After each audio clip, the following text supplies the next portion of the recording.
everyone. Welcome to the RavenRabbit Wellness Studio podcast. I'm your host, Dr. Jackie Cope, and I'm here to talk to you about all things life, healing, and happiness with the spiritual indigenous approach. Enjoy the episode.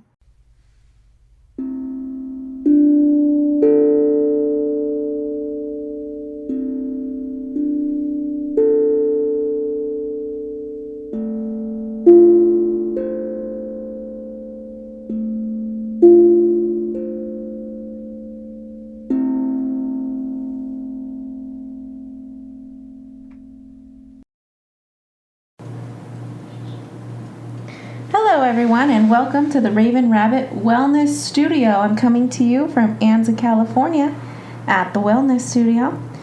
This is Season 1, Finding Yourself. We're on Episode 3, Surrounding Yourself with the Right Energy.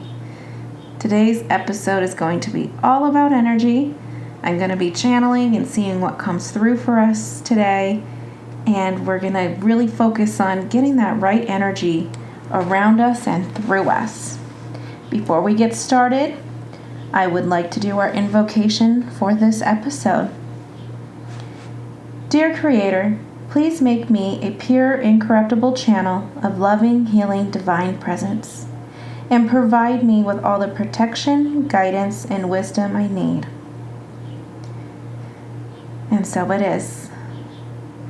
So I'm so happy to be here doing episode 3 today about surrounding yourself with the right energy. This episode came up through our last episode, episode 2.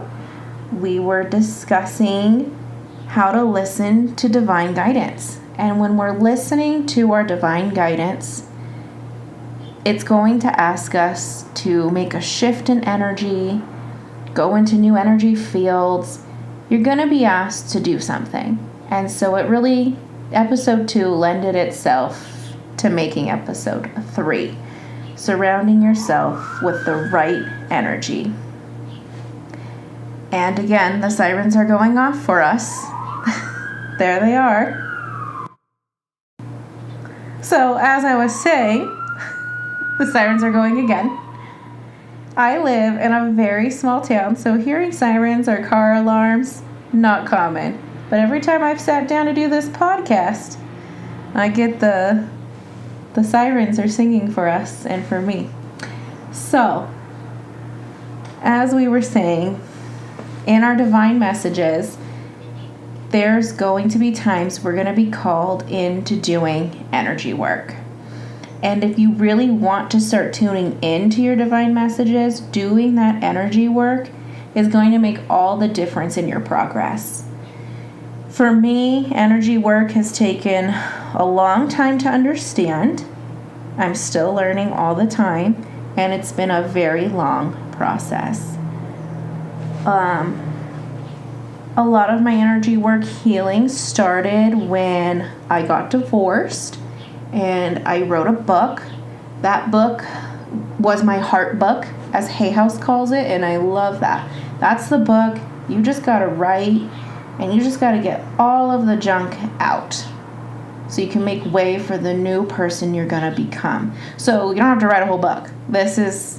Everyone's process is different, but you're going to go through a hard process like that could make the way for your energy work. You might be painting a lot, and maybe some of those paintings are going to be dark. Maybe they're not going to be the most beautiful paintings you've ever done. There's so many outlets we have.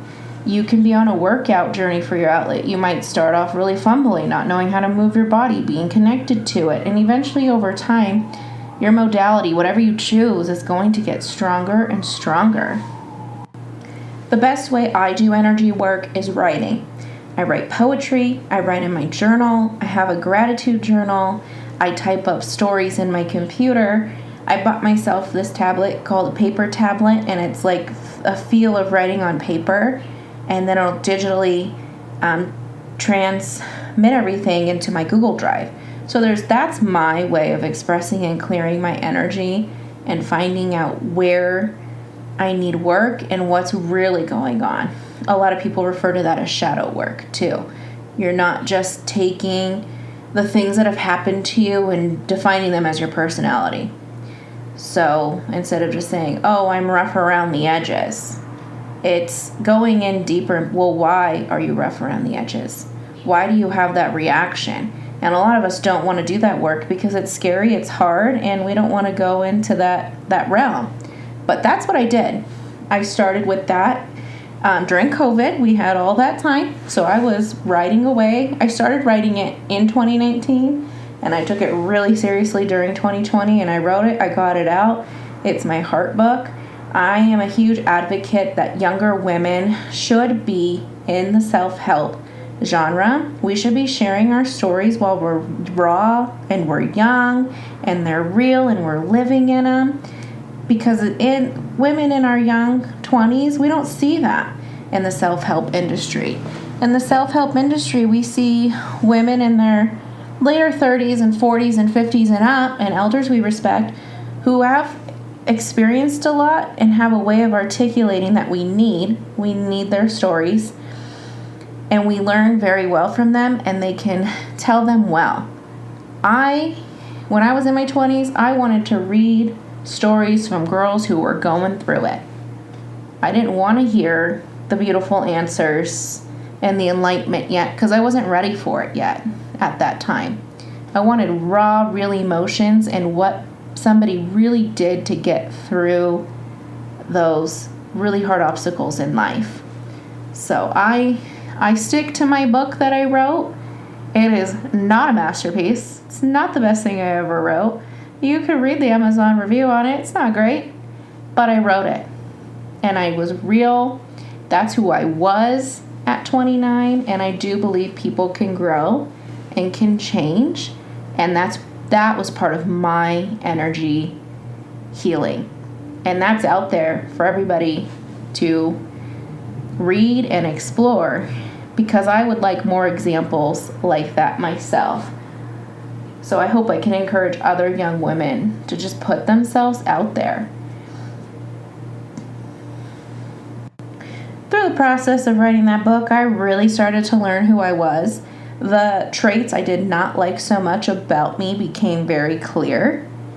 And you have two choices at that point. You're just going to hold fast to those and say, those are who I am. That's just how I'm always going to be and how I've always been. Or you can stop and say, I don't like that part of me and I'd like to work on that, and you can change. And I really took that change seriously. And I've told you it started with my yoga certificate, just getting really in contact with who I am as a person. And then it just snowballed into so many other things. I told you my coming into my cards, that they came to me in the mail, and then I signed up for my metaphysics ordained minister program, which I was ready for at that point, and really helped me do the energy healing work I needed to do, and really gave me the confidence to be where I'm at now with RavenRabbit and helping others, my clients. So what is the right energy? I used the word right because I think that answer can be different for everybody. What's right for you is what's good for you. What's right for me could be completely different, and so on and so forth. So what is right and good with us? I learned from my Reiki teacher that just a little stigma with saying positive energy and negative energy. We are yin and yang. We need balance. So it's not about exiting all of the negative energy. It's about a balance. So finding what works with you, what's good for you, because the negative things are going to happen. They're what make us who we are. What makes life on earth the way it is. And that's how it's supposed to be here. So finding the energy that's right. What's going to work for you in those times of crisis, in those times of upset? What's going to be the right energy? And you need to work on finding that right energy when you're in a calm state, when nothing is going on in your life, when the turmoil is minimal or non-existent. So the right energy for me to find it, I had to find ways to de-stress myself. That's my go-to default. I used to always say, oh, I'm just always so stressed. That's just who I am. I'm a stress case. That was my negative take, and it was not working for me. I don't always want to be stressed. I don't want to constantly be feeling anxiety. I want to have peace around me and to approach big projects and the calls of life with grace, peacefulness, happiness, and delight. Because when you're in that mindset, wonderful things will come to you. Abundance will come to you. So that was where I had to start shifting my energy. And in my journey of de-stressing, I had to detach from my career quite a bit. I'm a teacher, and for me that was self-identifying. That was, if anyone asked me who I was or what I did, I'm a teacher. I had such a strong identity connection with that, and it wasn't serving me in the highest, best ways anymore. I love being a teacher. I love being with kids. But when I brought home that daily stress, it was trickling into my relationships, my family, my personal happiness and well-being, that I didn't even know how much it was affecting my personal life until recently this summer when I started a new position in education. When I realized, wow, I was really pushing myself beyond the maximum amount that I should have been. So a part of that was detaching that identity, so I didn't feel that it was who I was. It's just something that I do and a skill set that I have that I'm very good at. And that's fine. So detaching from my career as an identity did help start de-stressing me. Doing work at work, and then coming home and finding the things I was passionate about that brought me joy. Because I do have a passion for teaching, but there is a lot of stuff that goes around the outside of your classroom that you can't control, that can be really upsetting and make it hard to do the career. So what were things that I could do outside of the classroom at home that would make me happy? So I was pursuing yoga. I opened my business. I was teaching art classes because I do find so much joy in teaching. I just needed to find a new capacity to teach. So I've taken my teaching skill set now and I've applied it to my business model.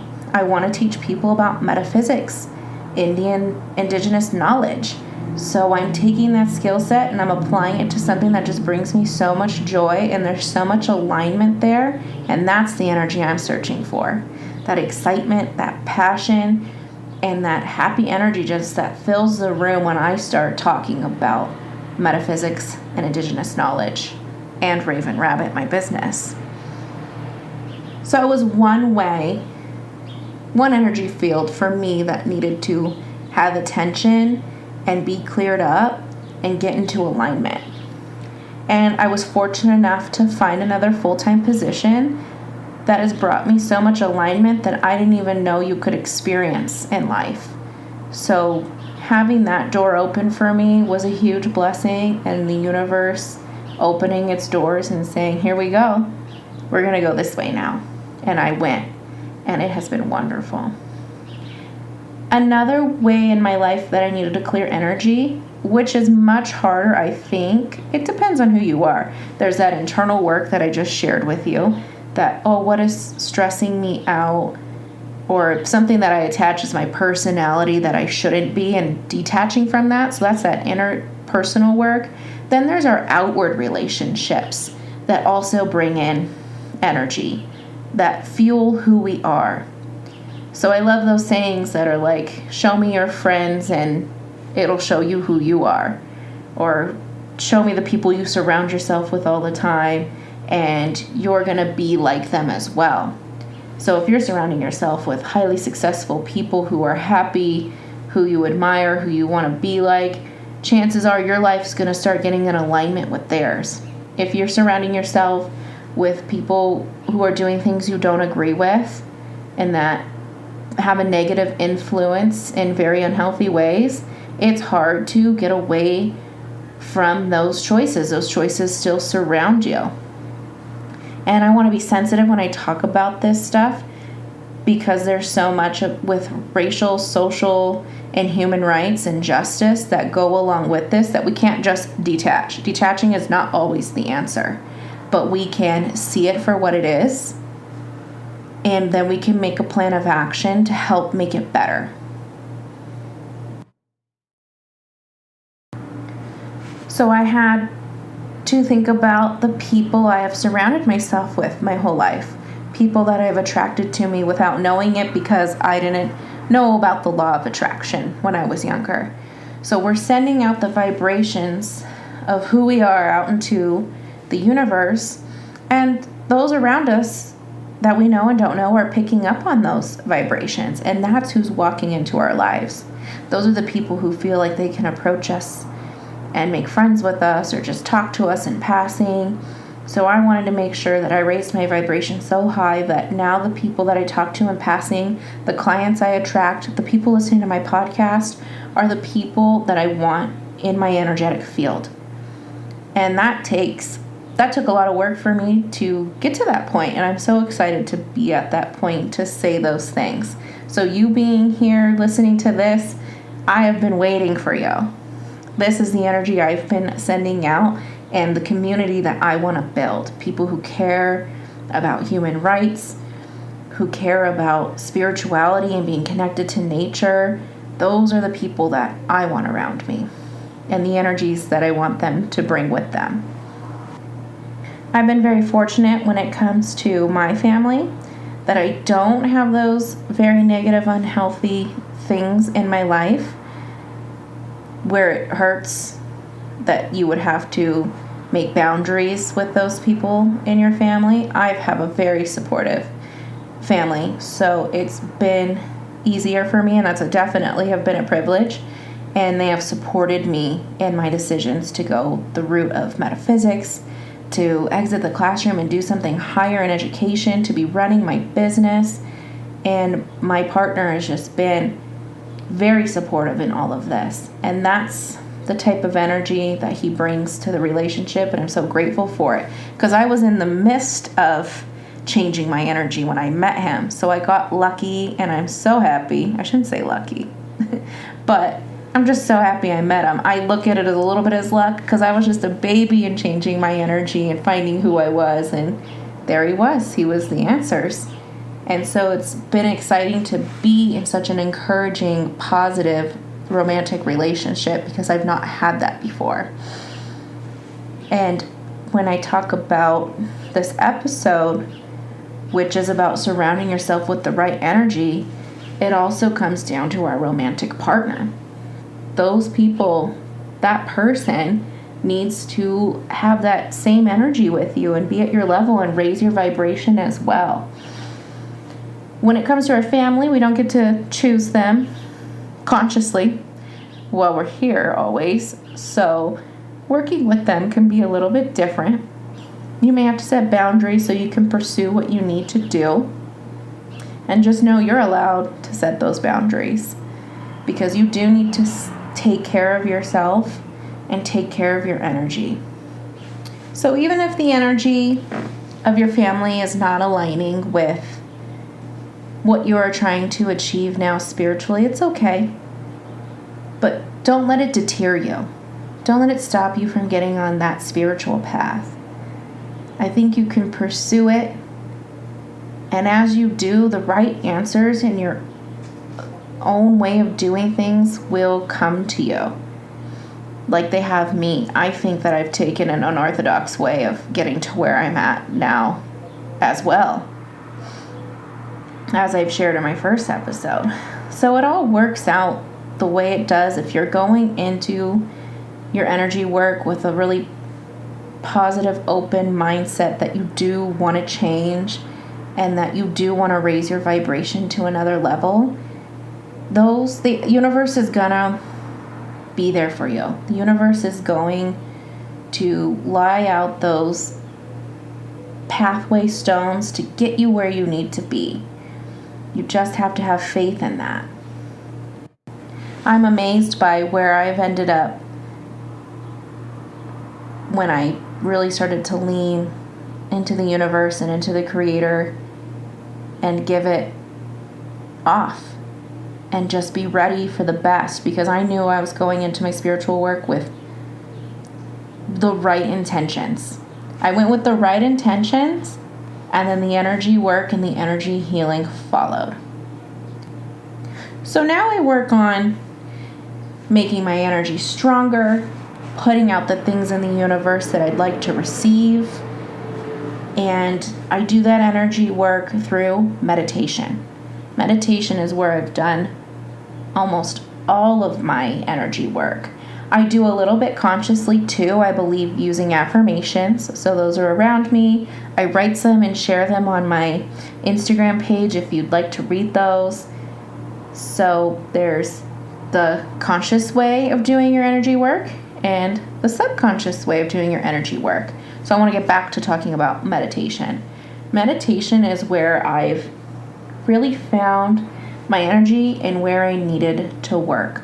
So when I meditate, it looks like this. It's really simple. I've made a spot at the end of my bed on the floor with a big body pillow that I sit on. I sit in easy pose with my legs crossed. I have my hands open up to receive.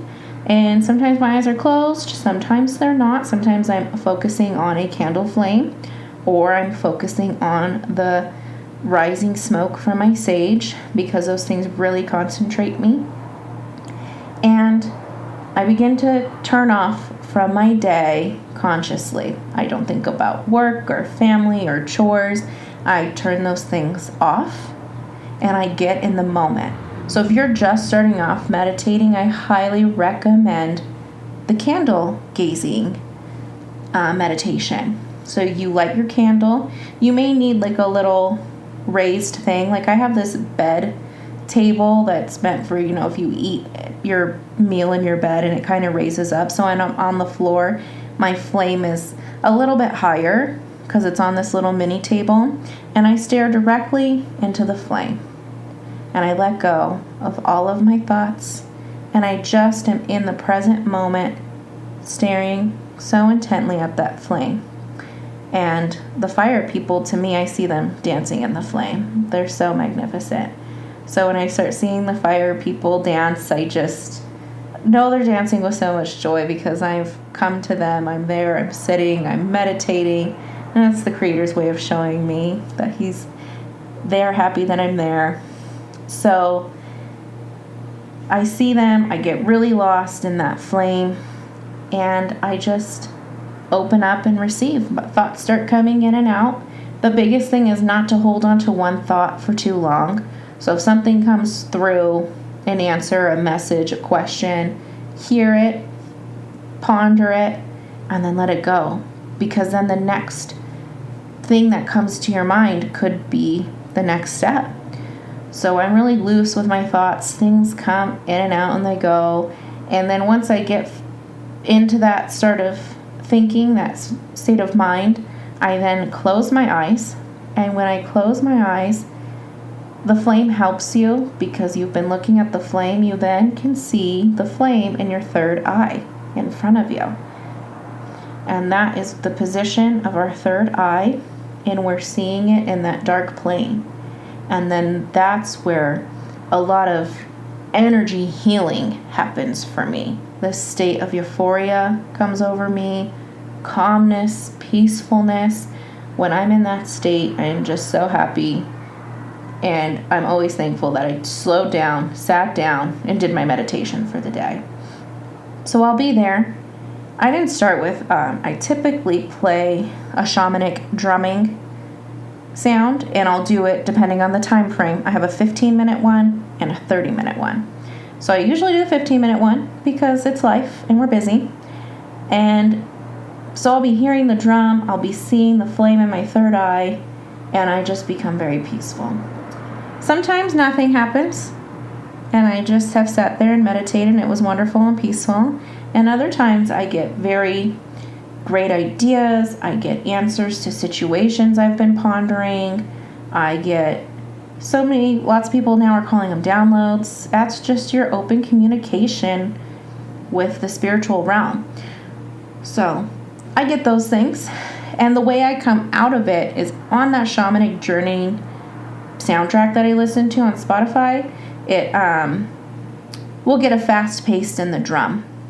So when you start hearing that fast pace, it's to bring you back into the conscious. When I'm done with my meditation and I'm back in the conscious, I'll typically reach for my oracle cards or tarot cards, because maybe I had a question that arose during my meditation. I'll be like, what was that? Why didn't that come into my head? Or why did I see that? What am I supposed to get from that? So I go to my cards, I do a quick card reading, and those answers are so spot on. They make my whole meditation just wrap up so wonderfully. And I get the answer or the message that was meant for me during that meditation. And that is how I have done the majority of my energy healing work. Taking that time in the evening to set that meditation practice and make it work. Other really quick, easy ways to get you to that point, Spotify has so many great meditation things to listen to. I listen to one called Purely Being. She really gets me right into that meditation state. Sometimes I wake up in the morning in a funk and I will listen to that on my way to work because that's what I need. Sometimes I listen to it at lunch. Those are all ways I've energy healed too, because those messages, a lot of meditation things that I've gathered from online have a lot of affirmations, and those are just the messages that I need to hear in that moment. And I believe in that divine timing, and I'll go scroll through, find something, and I know that that's what I need to hear. So those are ways that I've worked on my energy healing. There are so many ways to surround yourself with the right energy. I love using spiritual modalities. That is my favorite way to work on my energy and my work field. I'm working still in school, my metaphysics school. My dissertation, my doctorates will be on spiritual modalities for spiritual healing, and I'm so excited. So other ways, you do not need to do it this way though. That is the biggest thing. You don't need physical things for energy healing work. So if anyone tells you that you need to buy this thing to do it, you're being misled. So just so you know, I love using things, but you don't need them. The things I do love to use to do energy healing work are crystals. Crystals have changed my energy so much. When I was a very young girl, I did not used to like touching rocks. My mom and dad would go out camping and they'd go rock hounding, and it always, like, deep within the pit of my stomach bothered me, and I didn't know why. And as I got older, I know why now. Because of the stone people in indigenous culture need to be respected. And now that I know about the stone people and I respect them and I revere them, and I ask the rocks if I can have them and use them, building that relationship with the rocks really changes it. So I don't know why it came to me like that when I was little. It was more of a fear thing. It could have been something I heard, possibly. I don't know. But now that I'm older and I have a relationship with the stone people, I love using the crystals, and they're so powerful. Now, other things I've heard about crystals that I love. If you lose your crystal, it's okay. It didn't need to work with you, or it did its job, and maybe you lost it, somebody else found it who needed it. Like, the stones know what they're doing. So don't fret if you lose a stone. It's okay. It's meant to be. And the stones that you need will just show up. So you may be at a store, and I've never seen that. Maybe a friend will give you one. So you might just find one on a walk. So always just be on the lookout, and then make sure you always ask the rock if you can hold it and just do it in your head. May I have you? Can I use you? Do you want to come home with me? These are things that I ask stones. And I've gotten lots of yeses. My stones are happy to be with me. I have lost a pendulum. I've tried to do pendulum work with stones at the end. I've yet to find the right one. One I got, I thought it was the right energy when I bought it, and it just came home with me, and it just kept saying, no, no, no, no, no. So that one my mom saw, and she loved, so it was meant for my mom. So my mom has that one. One is currently lost. I don't know where it went.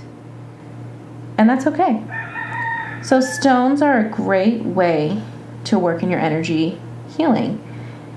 There's some basic ones like selenite I love for clearing. I have those everywhere. I love rose quartz for my heart chakra. I love turquoise for my throat chakra. I've been using smoky quartz a lot during my meditation practices, just when I'm sitting at home at the edge of my bed, I told you. So there are so many stones with so many healing properties, and you can jump online and you can learn a lot of information. My best advice, though, is to hold the stone and work with it and talk with it. That's how you know what it's giving you and what you're giving it. So definitely build that relationship. Another physical thing I like to work with is essential oils. That is something I got into in my mid-20s. Like I don't know if this might have to be another episode. I had a lot of stomach issues and was sick a lot. So in my search of trying to physically heal from medical issues, I leaned into essential oils, and they changed my life. I started using essential oils when I was traveling on my stomach because I would get such an upset stomach. That has helped. I've used it for my earaches, for my throat when I get the sore throat stuff happening with the lymph nodes inflaming. I use essential oils for a variety of reasons, and it has just gotten further and deeper with time. I now sell essential oil blends on my website if that interests you for spiritual reasons now. I am aligning my essential oils with my chakras to do more energy healing work, and that has raised my vibrations much more. I really, truly am a big believer in essential oils because that goes back to the plant people and plant life.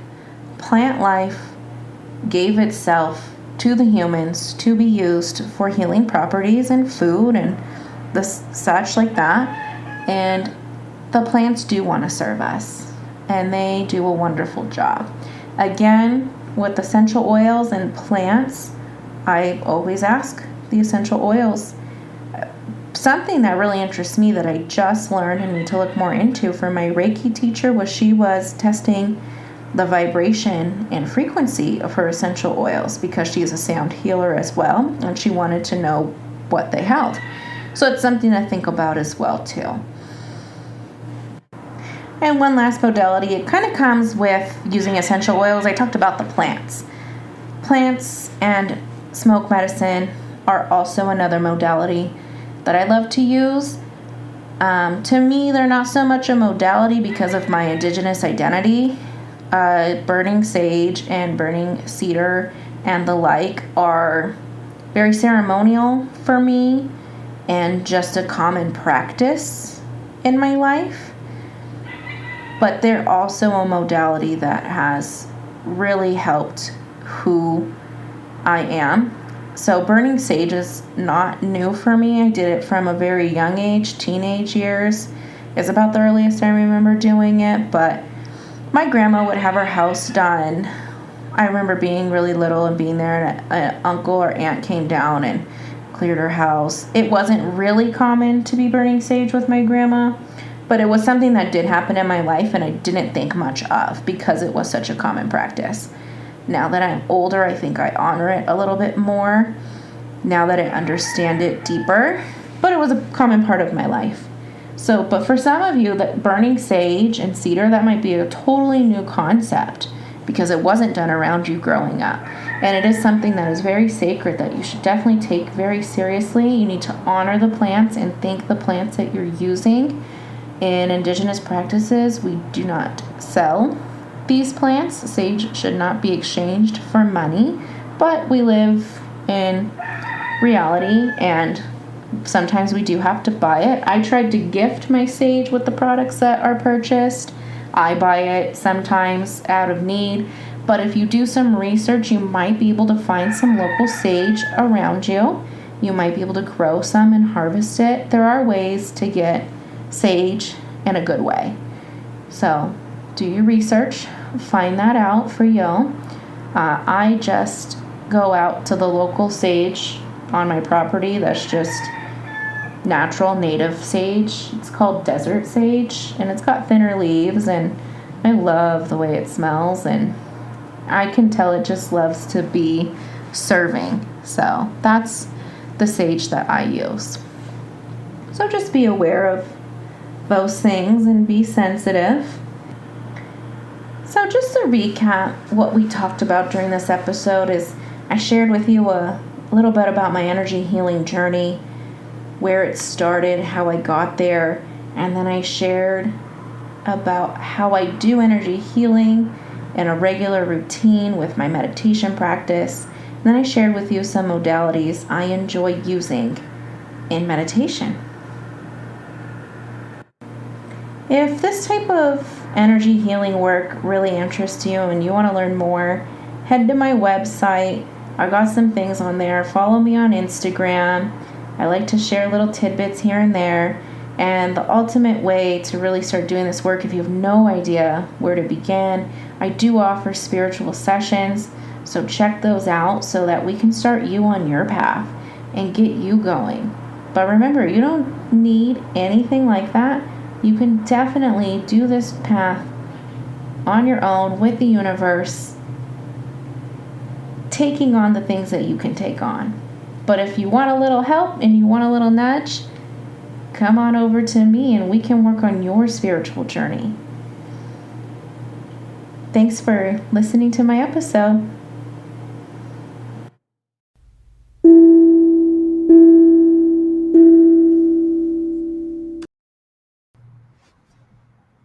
If this podcast helped you out in any way, you got a good story out of it, you enjoyed it, it maybe enlightened your day, please share this podcast on any social media you have.